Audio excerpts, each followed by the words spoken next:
बात करें मतलब परिवार की, तो आपके परिवार में कौन-कौन है? हमारे परिवार में मेरे 3 बेटे हैं, मिसेज़ है और 4 पोते हैं। अच्छा, हाँ, तो पोते चारों पढ़ रहे हैं। तो बेटे आपके मतलब क्या मेरा करते हैं? बड़ा बेटा वकील है, अच्छा, राकेश तंवर। जी, उससे छोटा एओ है सेंट्रल गवर्नमेंट में, जी, योगेश तंवर। जी, और सबसे छोटा नितेश तंवर वेस्ट कॉलेज में है। वेस्ट कॉलेज में। हुँ। अच्छा, एडवोकेट साहब यहीं पे हैं? हाँ, एडवोकेट भिवानी में? भिवानी, भिवानी। जी, तो वो भी उनके भी अपने संपर्क हैं, भिवानी के अंदर काफ़ी संपर्क है। बिल्कुल मेरे है, तो बिल्कुल बिल्कुल है। पूरा हरियाणा में ही संपर्क है कोऑपरेटिव डिपार्टमेंट के नाते। मेरे पास कोऑपरेटिव डिपार्टमेंट होने की वजह से पूरा हरियाणा में मैं आज भी किसी जिले में भी 1000 आदमी के वो मतलब प्रोग्राम किसी टाइम भी कर सकता हूँ। बिल्कुल, क्योंकि आज भी वो लोग इज़्ज़त करते हैं क्योंकि हमने सम्मान कमाया, पैसा नहीं कमाया। बिल्कुल जी। हाँ। सर बात करें मतलब आपके अंदाज़ की, तो मतलब हमको काफ़ी पसंद आया कि आप जिस तरह से बातें करते हैं ना, तो हमेशा चेहरे पे स्माइल रहती है। इसका क्या कुछ राज़ है सर बताइए? देखो, मैं घर से भी खुश हूँ और भाई परिवार से खुश हूँ, बच्चों से खुश हूँ, घरवाले सबसे मेरी खुशी का राज़ यही है कि भई मेरे घर के अंदर खुशी है। और बिल्कुल, मैं अपनी आत्मा से ईमानदारी से नौकरी की और ईमानदारी पर डटा रहा, इस वजह से भी भगवान ने मेरे को खुशी दे रखी है। बिल्कुल। आपने मतलब अपनी सर्विस में कभी भी मतलब किसी से कोई रुपया नहीं लिया? हाँ, मैं अपनी तरफ से पूरी ईमानदारी के साथ काम किया। बिल्कुल। अब बात करें कोई रैली वगैरह की, तो आप क्या रैली करने वाले हैं कहीं पे?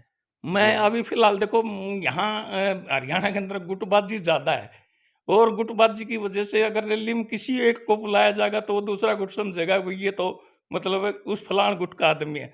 मैं हूँ कांग्रेसी गुट का आदमी भाई, मैं स्पष्ट सी बात बताऊँ, इसलिए मेरी जी, रैली का विचार मेरा कम रहता है। मैं तो जो कांग्रेस से टिकट लेकर आएगा, मैनू नहीं कहता मेरे को ही मिलेगी, जी, जी। किसी को भी मिलेगी, मैं कांग्रेस के साथ हूँ, पूरा हरियाणा में कांग्रेस के साथ हूँ। जी, जी। तो आप 2024 के अंदर कौन-सी पार्टी को आप बहुमत के रूप में देख रहे हैं सर? हाँ, मेरे को तो नज़र आ रहा है कि अब की बार 100% हरियाणा में भी और पूरे भारत में कांग्रेस ही आएगी, सेंटर में भी? सेंटर में भी।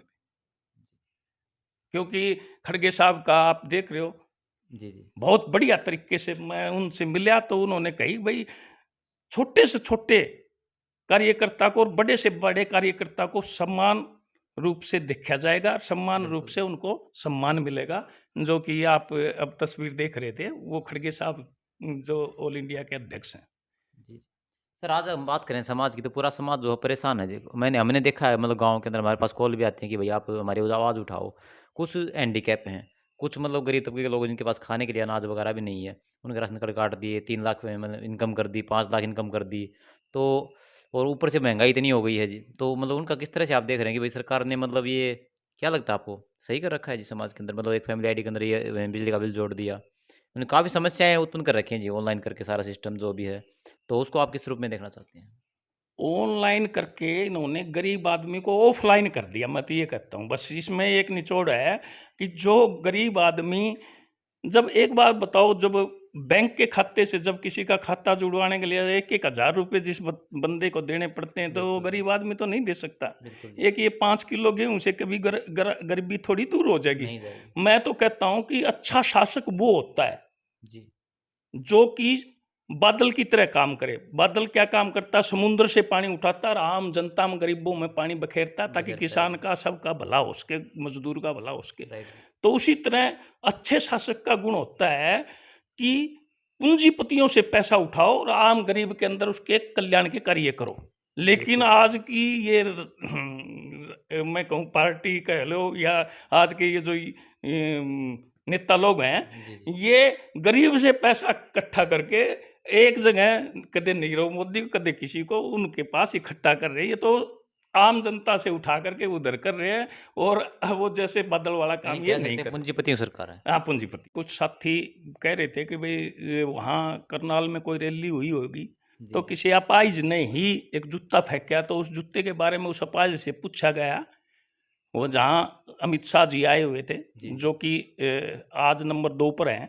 जी, तो वो पूछा गया तो उस आदमी ने बताया कि मैं अपाहिज था और मेरी 27 साल से पेंशन बनी हुई थी और वो पेंशन 2 साल से काट दी गई और मैं बिल्कुल बेघर हो गया और मैंने घरवाली के कानों के कुंडल वगैरह बेच के और इधर-उधर ऑफिसों में चक्कर काटे। अब मेरी मार्च से बोला ये दोबारा से पेंशन बनी है। तो ये अच्छे काम नहीं है। एक समाज कल्याण का नेता का और पार्टी का एक ही उद्देश्य होना चाहिए, समाज कल्याण, जिसमें बिल्कुल, समाज बिल्कुल। की भलाई हो, 36 बरादरी की भलाई हो, सभी धर्मों की भलाई हो, वो काम करो ताकि भविष्य में भी लोग उनको याद रखें।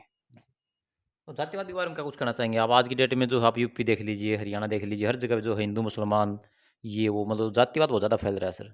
इसके बारे में क्या कुछ कहना चाहोगे आप? मैं तो ये कहना चाहता हूँ, ये जाति और ये वर्ण व्यवस्था हमेशा कार्य के ऊपर निर्भर करती थी।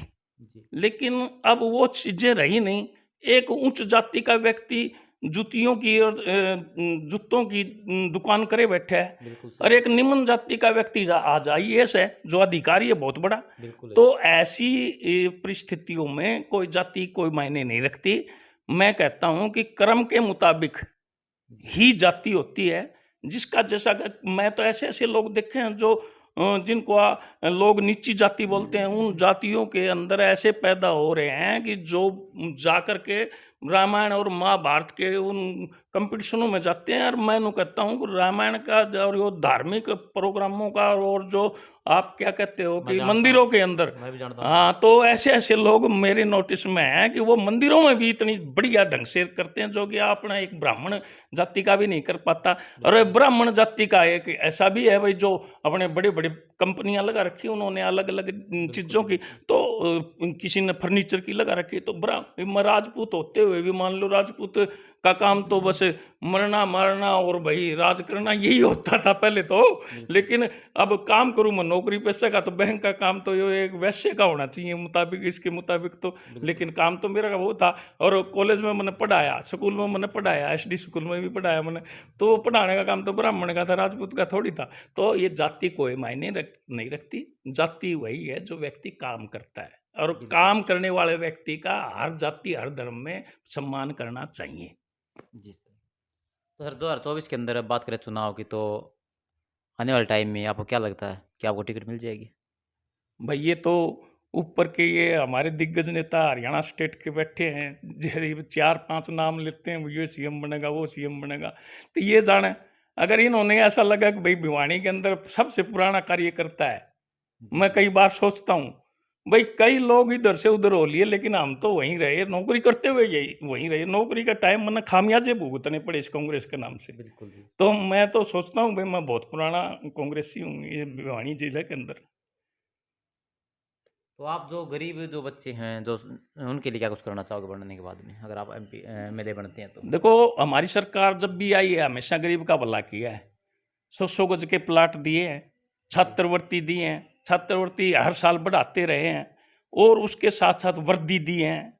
जी, हर तरह से मतलब गरीब का भला किया है। और मैं विधायक बनया तो मेरे इलाके के जो गरीब हैं उसमें समानता लाने की कोशिश की जाएगी। भाई आप मेरे गरीब में के नू नहीं है भाई, भेदभाव किया जाए, यो गरीब है यो मेरे ना, उसमें कोशिश करी जाएगी कि स्वास्थ्य और शिक्षा 2 चीजें सभी को पूर्ण रूप से मिले, ताकि उनका विकास हो सके। जी। और सर बात करें पंचायत की, तो आज जो है मतलब जितने भी सरपंच हमारे पंचायत के अंदर बने हैं हरियाणा के अंदर, किसी के पास भी कोई भी कार्य नहीं है, ना कोई उनको मतलब फंड मिलता है। तो पूरा-पूरा हमारा जो विकास कार्य है जो हैं पूरे-पूरे ठप हो चुके हैं जी। तो इसके बारे में क्या कुछ कहना चाहोगे सर? देखो ऐसा है, जिस तरह इंडिया लेवल पर एमएलए सॉरी एमपी बनते हैं, जी, स्टेट लेवल पर एमएलए बनते हैं, उसी तरह ये प्रजातंत्र ग्राम लेवल पर पंचायत बनती है। बिल्कुल। तो पंचायत को आज़ाद रखना चाहिए, क्योंकि आपको ध्यान हो, राजीव गांधी ने पंचायती राज लागू किया था। हाँ, पंचायती राज एक्ट। हाँ, तो उनका उद्देश्य यही था कि भाई ऊपर लेवल का काम एमपी और वो सभा करेगी, जी, और नीचे का उसमें सीएम और एमएलए करेंगे। तो उसी तरह पंचायत के अंदर सरपंच और मेंबर करेंगे। बिल्कुल। तो वही परिपाटी इन्होंने अपनानी चाहिए। पंचायतों के ऊपर कोई अंकुश नहीं लगाने चाहिए। हाँ, जो बेईमाना करता है, उसका मैं कहता हूँ कि भाई हर हाल में उस पर अंकुश होना चाहिए। लेकिन ये नहीं कि सारे बेईमान हैं। बिल्कुल। कुछ लोगों की वजह से ये चीज़ें कहना कि भाई ये बेईमाना करते हैं सरपंच, मैं तो मानता हूँ कि हाँ, कुछ सही लोग ही बोल रहे होते हैं। हैं जी, जो जी। बेईमाना करते हैं। वो तो हर जगह होते हैं, हर बिल्कुल। पार्टी में होते हैं। मैं तो ये कहता हूँ। तो वो सरपंचों में भी होते हैं, जिन पार्टियों में होते हैं तो उनमें भी होते होंगे। तो बिल्कुल मैं होते तो हैं। ये कहता हूँ कि भाई बेईमान आदमी पर अंकुश लगाओ, आम आदमी को स्वतंत्र रूप से काम करने दो। जी। तो सर अब लास्ट में मैं पूछना चाहूँगा भाई, दर्शकों से आप क्या कुछ अपील करना चाहते हो? अगर आप चुनाव के अंदर खड़े होते हैं, आपको टिकट मिलती है, तो दर्शकों से आप क्या आश्वासन देना चाहते हैं दर्शकों को, भई आप क्या कुछ अपील करना चाहोगे उनसे?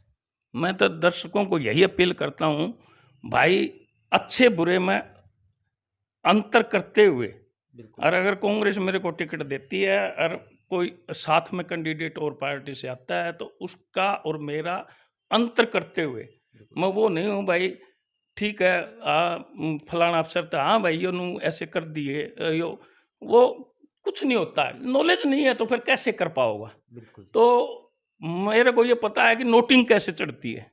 बिल्कुल। एक विधायक और एक मंत्री को अगर नोटिंग ही चढ़ानी नहीं आएगी तो वो क्या काम करवा पाएगा।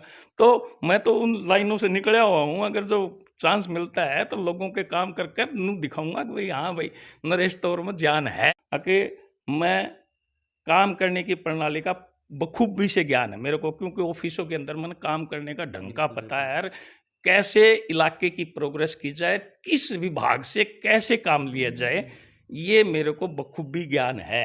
जी, जी। और ये ऊपर वाला भगवान की और माता सरस्वती की देन है। बिल्कुल। धन्यवाद। Thank you. तो साथियों, ये थे हमारे साथ कांग्रेस के वरिष्ठ नेता श्री नरेश तंवर जी, जिनके विचार आपने सुन लिए। काफ़ी अच्छे और नेक दिल इंसान हैं। और आपको क्या लगता है कि आने वाले चुनाव में अगर टिकट मिलती है, तो कितना विकास करवाएँगे? कमेंट सेक्शन में अपनी राय ज़रूर दें। आज की वीडियो में इतना ही। जय हिंद, जय भारत, भारत माता की।